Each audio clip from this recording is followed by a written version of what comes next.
Il Veneto cambia di nuovo colore, il prossimo, da lunedì, sarà il rosso.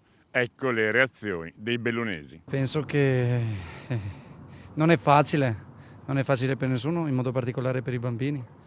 Non è facile, soffriranno tutti, soffriamo anche noi con loro. Però ci adattiamo. Un disastro. Non so quanto pensino di metterci in ginocchio.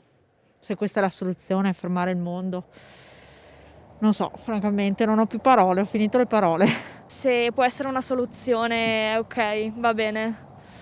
Uguale, anch'io, diciamo che mi dispiace, però appunto spero più che altro che anche con la questione del vaccino tutta la situazione Covid migliori. Stavamo parlando col collega, è veramente un problema, le scuole chiuderanno tutte, noi ad esempio siamo insegnanti di musica e chiuderemo anche noi, ahimè di nuovo, con grave danno per i ragazzi in modo particolare. Se dobbiamo farlo lo facciamo, come abbiamo sempre fatto, però è un sacrificio, insomma.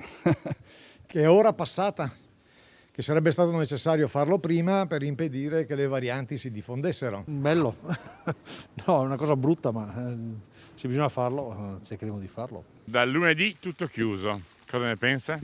Male, non va bene così. Si può cambiare. Penso che sia necessario, che forse bisognava farlo anche prima, perché abbiamo capito che se non si contiene la pandemia, naturalmente il problema fondamentale è il vaccino. Speriamo che si riesca ad avere un piano di vaccinazione generale e globale che ci faccia uscire da questa situazione veramente preoccupante.